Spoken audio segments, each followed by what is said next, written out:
One of the craziest things to me that we find out in Life and Culture of Y3579203181277 is that Jesus is canon in the world of Houseki No Kuni. It's like when Carollo in Hunter x Hunter mentions Judas, and you wonder if Jesus in the Hunter x Hunter world is just some ultra-powerful Nen user.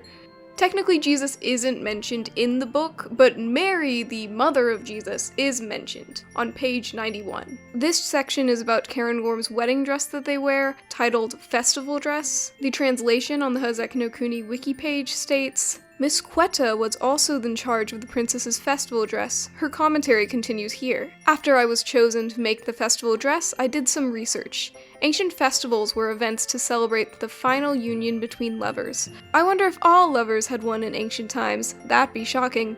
Maybe they were bored. Well, I guess it's good to have free time. The idea of a giant veil was the first thing to come to mind. Wouldn't it be beautiful to see the veil floating across the sky over the venue?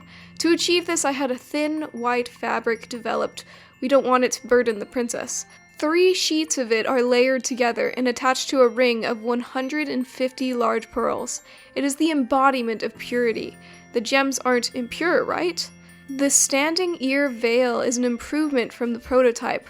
While it's an image that expresses our hope to be allies with the gems, it also helps secure the pearl ring that holds the rest of the veil. The voluminous platform shoes with 300 pearls plus extra large pearls are shocking, right? Delicacy alone is boring. The outfit must match the princess's cuteness. The simple bodysuit really suits the princess. They seem to like it as well. I chose it to balance out the veil. A long time ago, I heard about the merciful being called the Holy Mother. Nobody knows who she is or what she originates from. Whenever I see the princess, I always remember that. It's strange. So I made the festival dress with that in mind. It might just be my imagination, but I think it has a warm and abstract feeling that's hard to describe. I remember it took me absolutely forever to translate this page because I had no idea what the word sebo meant in English. You see, in the lore book, which is what I call this book because the name is just way too long, Ichikawa puts many Japanese words in katakana to emphasize the unfamiliarity of these terms to the Lunarians. And so sebo was one of those words, and not only that, Ichikawa also makes it so that these words are purposefully misspelled sometimes to really emphasize their unfamiliarity with these terms.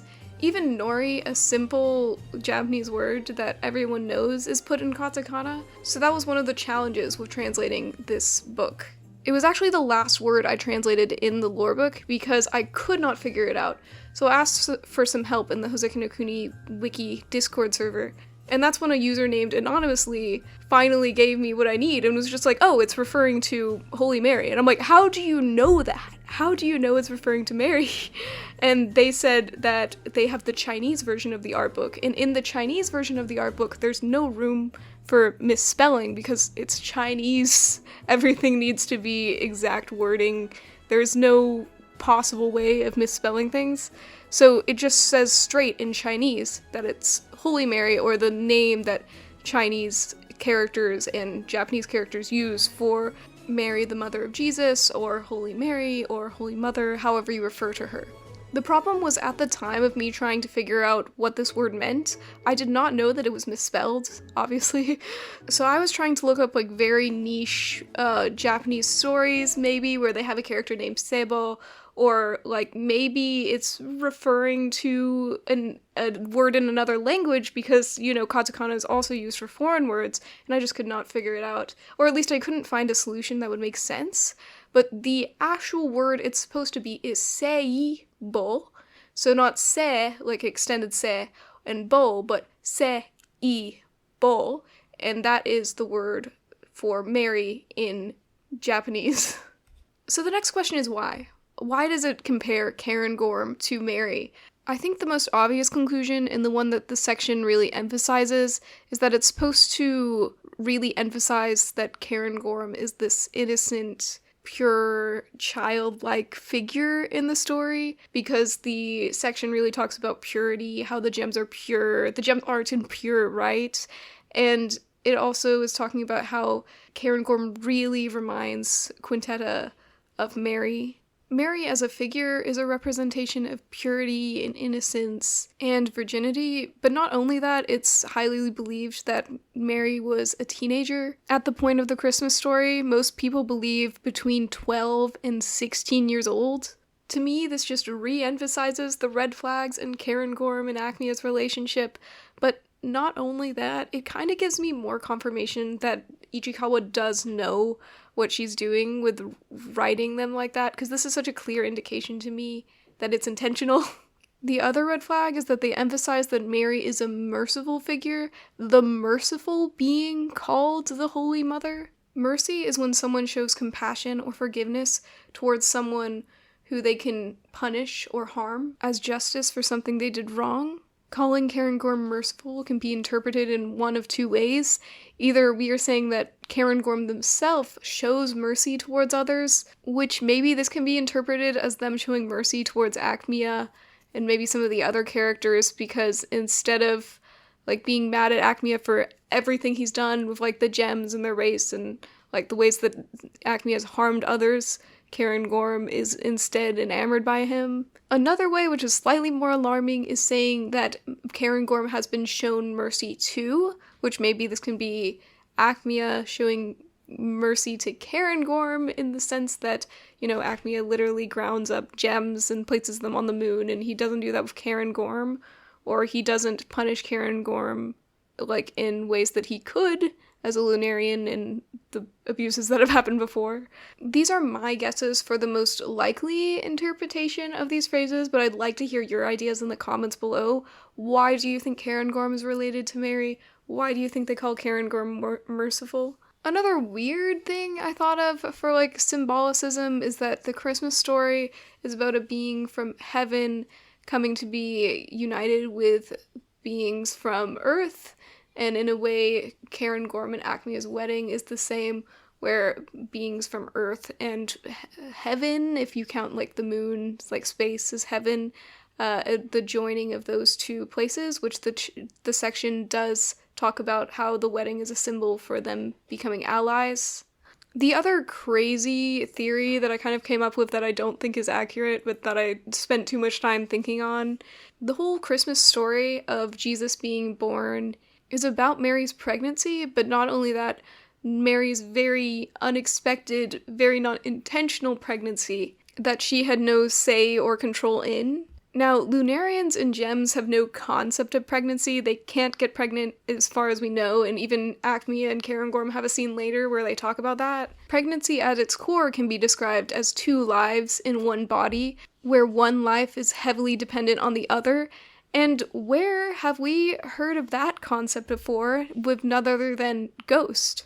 Ghost and Cairngorm were unexpectedly born with two gems in one body, and it is very much implied before the separation that Ghost was the main one in charge between the two. In fact, in one of the early scenes where we meet Ghost, Ghost refers to Cairngorm as a child, or that child in the Japanese.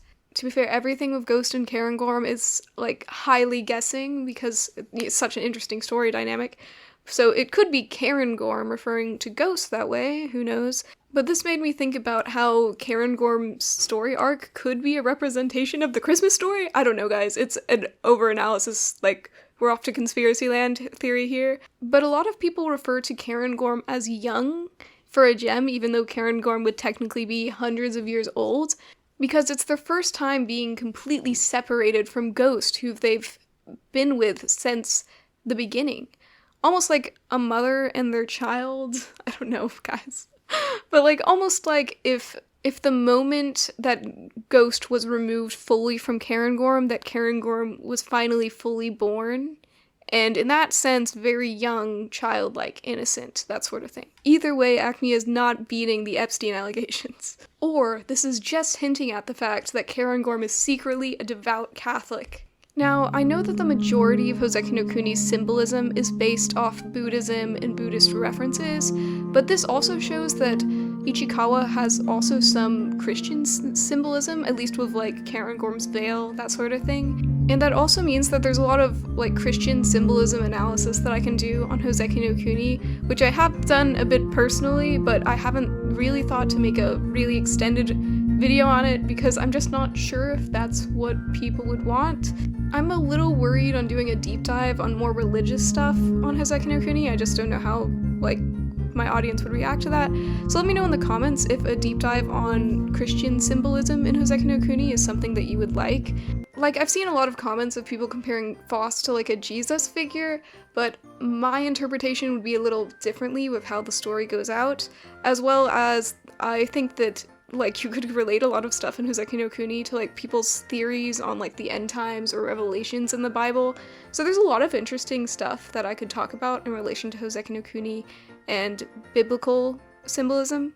But it branches out from like the norm of talking about the Buddhist references in Houseki no Kuni, and of course there's always going to be more Buddhism references than Christian references, but it's still an interesting talking point.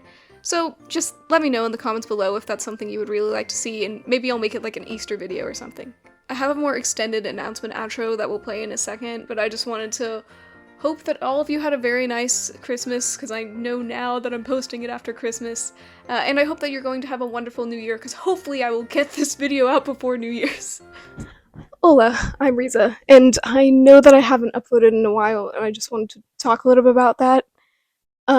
Since getting more subscribers and more views on my channel, I've had a little bit of anxiety over if I post something bad, like getting hate for it, if people actually want to listen to my ideas, if my analyses are any good. I guess mainly like imposter syndrome.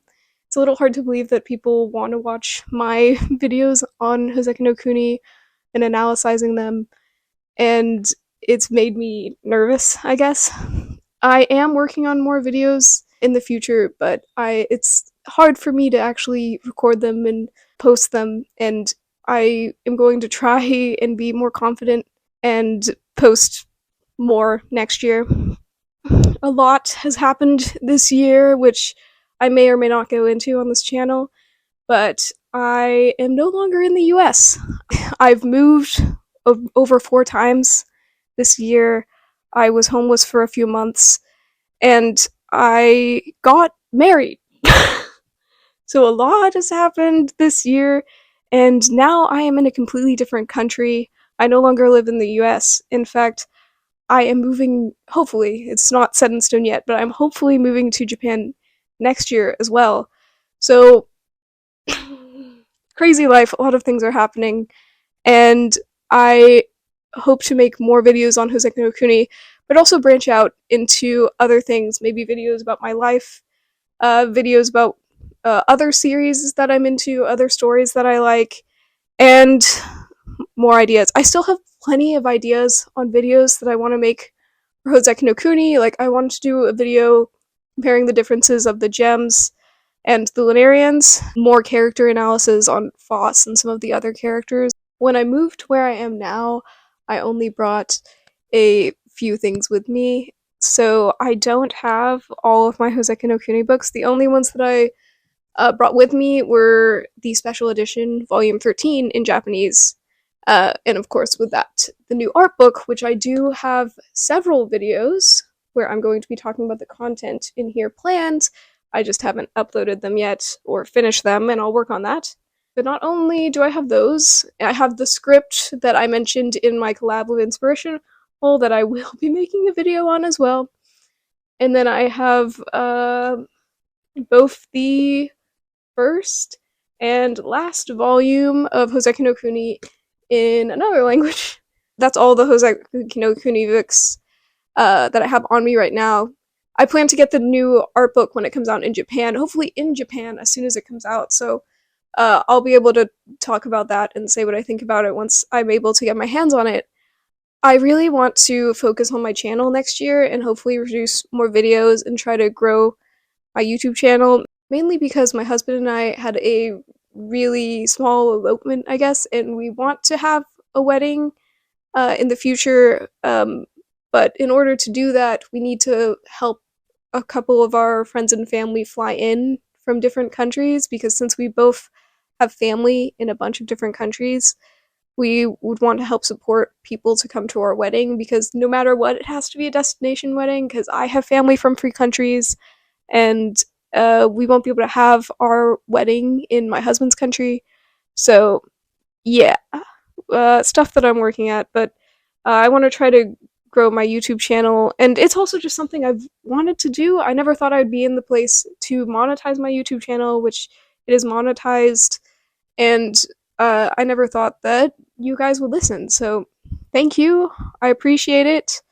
Happy New Year and Merry Christmas, as I'm gonna try to get this video out close to Christmas time. It's actually Christmas Day right now, so maybe I'll get it uploaded today or tomorrow. We'll see. But yeah, thank you so much. Thank you for listening to my rambling. If you'd like to support me, you can donate to my Buy Me a Coffee, link below, or you could join my Discord server so that you will have more updates on the videos and when they'll come out, and get notified. So, subscribe. Hope you like my ramblings. Please watch some other videos I made, and hopefully see you next time in the next video.